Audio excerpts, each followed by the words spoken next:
حضرت ابو ذر رضی اللہ تعالی عنہ سے روایت ہے کہ رسول اللہ صلی اللہ علیہ وسلم نے فرمایا، اللہ تعالیٰ نماز کے وقت اپنے بندے کی طرف برابر متوجہ رہتا ہے جب تک وہ دوسری طرف التفات نہ کرے. یعنی بندہ جب رب کی طرف متوجہ رہتا ہے تو رب بھی بندے کی طرف متوجہ رہتا ہے.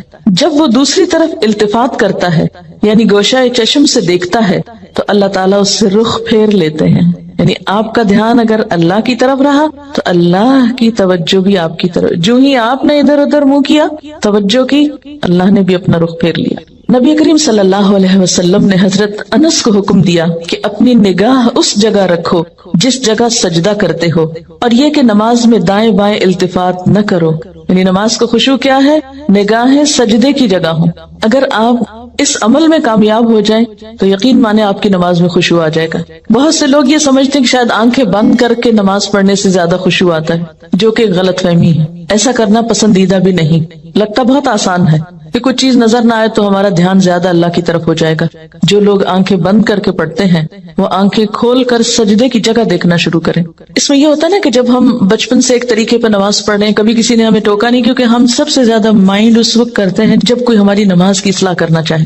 عام طور پر اگر آپ لوگوں کو کسی بھی چیز سے روکیں تو وہ اتنا نہیں برا مناتے، لیکن اگر نماز کے بارے میں تھوڑی سی بات بھی کر دے تو ہائپر سینسیٹیو ہوتے ہیں، غصہ کرتے ہیں. کیوں کہا؟ مثلا کسی نے اگر دوپٹہ باریک لیا نماز میں تو اسے روکا جائے کہ نہیں یہ ٹھیک نہیں، یا اگر ٹخنے ننگے ہو رہے ہیں اور بتایا گیا، یا یہ کہ نماز کا طریقہ درست نہیں، اگر اس میں کسی نے تھوڑی سی بھی مداخلت کر دی تو ناقابل برداشت. تم ہوتے کون ہو مجھے کچھ کہنے والے؟ اس لیے عموماً لوگ اپنی عزت بچانے کو دوسروں کو چھوڑ دیتے ہیں. ٹھیک ہے جو چاہیں کریں، پھر کیا ہو سکتا ہے؟ جب کسی کو خود پرواہ نہیں، جب کوئی خود اپنی اصلاح نہیں چاہتا تو آپ کیا کر سکتے ہیں کسی کے لیے؟ اور بعض اوقات انڈائریکٹلی 20 بار سمجھانے کے باوجود بھی لوگ اپنا طرز عمل نہیں بدلتے. تو یاد رکھیے کہ جب تک طریقہ درست نہیں ہوگا خشوع نہیں آئے گا. تو خشوع لانے کے لیے نمبر 1 کہ سنت کے مطابق نماز پڑھنے کی کوشش کریں، اور اس میں سجدے کی جگہ پہ دیکھنا شروع کریں. نماز میں حرکت کم کریں. اگر آپ کسی کو خشوع کے ساتھ نماز پڑھتے دیکھیں تو آپ دیکھیں گے آپ کی نماز میں بھی آئے گی، یا آپ کے پاس اگر کوئی کھڑا ہو تو اس سے بھی آپ کو فائدہ ہوگا. لیکن اگر آپ واقعی چاہتی، کیونکہ اس تدبیر نے مجھے بہت زیادہ فائدہ دیا ہے، آنکھیں بند نہیں کرنی، آنکھیں کھلی رکھنی ہے، لیکن مسلسل سجدے ہی کی جگہ پہ دیکھنا ہے، ادھر ادھر نہیں دیکھنا، اور کم سے کم حرکت، ہلنا نہیں ہے. یہ 2 کام آپ کر لیں تو اندر بھی ٹھہراؤ آئے گا. اسی لیے خشوع کا معنی سب سے پہلے میں نے آپ کو سکون والا بتایا، سکون. اور جو اس طرح نماز پڑھے اس کی نماز کے بعد بھی اس کو ایک خاص سکون نصیب ہوگا. ہم نماز پڑھ کے بے چین اٹھتے ہیں بعض اوقات، کیا پڑھا، کبھی رونے بھی بیٹھ جاتے ہیں، کوئی فائدہ نہیں. یہ رونے دھونے سے کوئی زیادہ فائدہ نہیں ہے. یہ ایک لیم ایکسکیوز ہوتا ہے، رو کے اپنے آپ کو ہم خوش کر لیتے ہیں کہ ہم رو لیے، بس ندامت کے آنسو نے سب غلطی دھو دی. ٹھیک ہے، اس سے دھل جاتی ہے غلطی، لیکن غلطی کی جب تک اصلاح نہ ہو تو محض رونا فائدہ نہیں دیتا، یا محض ندامت فائدہ نہیں دیتی. تو اس لیے 2 چیزوں پہ خصوصی توجہ کرنی ہے اگر چاہتے ہیں خشوع آئے. تو یہاں پر اللہ تعالیٰ فرماتے ہیں کہ صرف نماز پڑھنا ہی کافی نہیں، بلکہ نماز میں خشوع ضروری ہے. کس کے لیے؟ کامیابی کے لیے. اسی لیے آپ دیکھیے کہ ایسی جگہ پر نماز پڑھنے کو کہا گیا ہے جہاں زیادہ آس پاس موومنٹ نہ ہو. مردوں کے لیے تو بہت ہی اچھا چانس ہوتا ہے کہ مسجد میں چلے جائیں، مسجد میں سبھی نماز پڑھیں، کچھ اور تو وہاں ہو نہیں رہا ہوگا، تو اس میں خشوع پیدا ہونے کا ایک قدرتی ماحول ہوتا ہے. لیکن عورتوں کے لیے کیا پسندیدہ ہے؟ جیسے حدیث میں آتا ہے کہ گھر کے اندر والے حصے میں، یعنی جتنا عام ایکٹیویٹی والے حصے کو چھوڑ کر آپ الگ تھلگ ہو کر نماز پڑھیں اتنا ہی اچھا ہے. تو جب ہم سکون کے فارمولے پہ عمل کریں گے تو لازمی طور پر پھر ہم نماز میں کچھ اور چیزوں کا بھی خیال رکھیں گے جو عموماً دیکھا گیا ہے کہ لوگ ان کا خیال نہیں رکھتے. تو کن چیزوں سے پھر بچنا ہے؟ مثلاً نمبر 1 ہلنا نہیں، نمبر 2 مختلف سمتوں میں جھکنا نہیں. کیسے؟ یعنی یہ نہیں کہ کبھی دائیں ٹانگ پہ کھڑے ہو جائیں، کبھی بائیں ٹانگ پہ کھڑے ہو جائیں، یہ نہیں کرنا.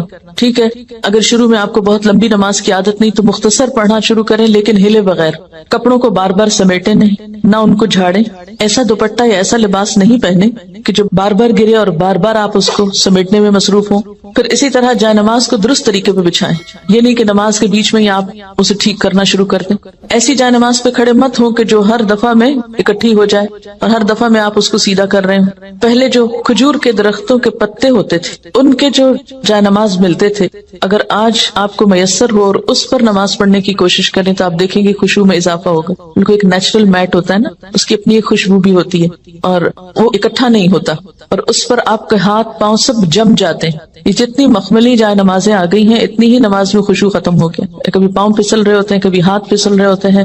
جس چیز پر آپ نماز پڑھتے ہیں اس کو بھی درست کرنے کی ضرورت ہے, وہ بھی مددگار ہے. اسی لیے آپ صلی اللہ علیہ وسلم نے نماز کے وقت سامنے نقش و نگار اور جائے نمازوں کے اوپر نقش و نگار اور ان چیزوں کو ناپسند کیا ہے, کیونکہ یہ بھی نماز میں خلل انداز ہوتے ہیں. پھر اسی طرح تن کے بھی نہیں کھڑے ہونا چاہیے, یعنی بہت اکڑ کے نہیں کھڑے ہو, بلکہ نارمل نیچرل ریلیکس طریقے سے کھڑے ہوں. بہت اونچی قرات نہ کریں. مثلاً اگر آپ تہجد میں یا نفل کسی میں ذرا سا زیادہ تلاوت کرنا چاہتے ہیں, بہت چیخ چلا کے نہیں کریں. یا کہیں آپ امامت کرا رہے ہیں تو اس صورت میں بھی قرات میں عاجزی ہونی چاہیے, کیونکہ وہ بھی خشوع میں اضافہ کرے گی. اسی طرح گا گا کر تلاوت کرنا یہ بھی درست نہیں, مصنوعی تکلف سے تلاوت کرنا. پھر اسی طرح نماز میں جمائیاں لینا اور لیتے چلے جانا نہیں, ان کو کنٹرول کریں. اسی طرح جلدی جلدی کرنا, کیونکہ خشوع کیا ہے؟ سکون. اور سکون میں کیا ہے کہ آپ جب قیام کریں تو ہلنا بند کر دیں, رکوع کریں تو اتنی دیر رکوع کریں کہ جسم ہلنا بند کر دے, رکوع سے جب اٹھیں تو کھڑے ہو کر دوبارہ اتنا کھڑے ہوں کم از کم کہ آپ کا جسم ہلنا بند کر دے. پھر جب آپ سجدے میں جائیں ٹک جائیں اور اس وقت سر اٹھائیں جب تسبیحات پوری ہو چکی ہوں اور ہلنا بھی ختم ہو چکا.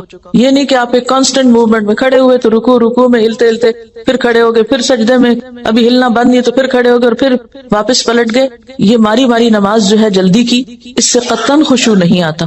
خشوع کے لیے آپ کو ٹھہر ٹھہر کر آہستہ نماز پڑھنی ہوگی. اسی طرح اگر کوئی چیز نماز میں اذیت دے رہی ہو تو اس کو ہٹانا ضروری ہے, کیونکہ بعض اوقات جب ہم کہتے ہیں نا سکون اور ٹھہر جانا, تو اس میں ہم ایسا ٹھہرتے ہیں کہ کوئی چیز اگر ہمیں اس میں پریشان کر رہی ہے, چبھ رہی ہے, یا کوئی خارش ہو گئی یا کچھ, تو ہم اس کی طرف بھی توجہ نہیں دیتے. نتیجہ کیا, تو کچھ سمجھ نہیں آتا پڑھ کیا رہے. تو یہ ان نیچرل قسم کا سکون بھی طاری نہیں کرنا. اس میں کوشش کریں کہ کم سے کم موومنٹ سے اس سبب کو دور کر دیں. مثلا اگر کہیں خارش ہوئی ہے تو ایک ہاتھ سے بس اس جگہ ہلکا سا دبا کے خارش کر دیں, یہ نہیں کہ ہلا ہلا کے خارش شروع کر دیں. یا بالوں سے کھیلنا یا کپڑوں سے, مختلف لوگوں کو دیکھ کے آپ اندازہ کر سکتے ہیں کہ کون کس طرح پڑھ رہا ہے نا, اور اس سے اپنے آپ کو کمپیئر کرتے ہیں. تو یہ ساری چیزیں جو ہیں ہل جل کی, یہ نماز کی خشوع میں اثر انداز ہوتی ہیں. پھر ایک اور مرحلہ ہے اور وہ ہے اندر کے خیالات اور سوچوں کا. بہت سے لوگ اس پر پریشان ہوتے ہیں. اگر آپ اس طریقے پہ عمل کریں گے, سجدے والی جگہ پہ دیکھنا ذرا شروع کریں, آپ دیکھیں گے خیالات کم ہو جائیں گے. بہرحال ہر شخص کا اپنا اپنا حساب ہو سکتا ہے, کیونکہ اللہ کے رسول صلی اللہ علیہ وسلم کی کوئی بات بھی حکمت سے خالی نہیں. تو خیالات دو طرح کے ہوتے ہیں, ایک ہوتا ہے خیالات کا آنا اور ایک ہوتا ہے خیالات کا لانا.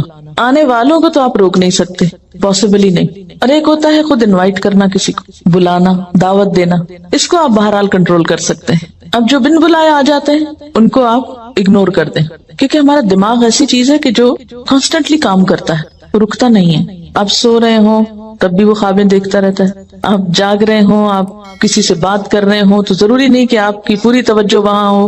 بہت دفعہ ایسا ہوتا ہے کہ بات کرتے ہوئے آپ کا دھیان وہاں بھی ہوتا ہے اور کہیں اور بھی ہوتا ہے. تو ان تمام چیزوں پر جو خیالات تو خود بخود آ رہے ہیں وہ آتے رہیں گے, اس کو نہیں آپ روک سکتے. مثلا کانوں کے اوپر تو آپ کیا کرتے ہیں, ہاتھ رکھ سکتے ہیں, آنکھوں کو بند کر سکتے ہیں, زبان بند کر سکتے ہیں, لیکن دماغ کے خیال کا کیا کریں؟ کوئی ڈھکنا نہیں دے سکتے, کسی قسم کا کنٹرول, کوئی سوئچ نہیں آف کر سکتے.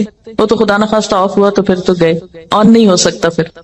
اب یہ بڑی مشکل ہے, اس لیے ان کے پیچھے نہ پڑے, ان کو زیادہ سوچے نہ, ان کو اہمیت نہ دے, ان کو اپنے اوپر حاوی نہ ہونے دے, ان کا تذکرہ نہ بہت زیادہ کریں.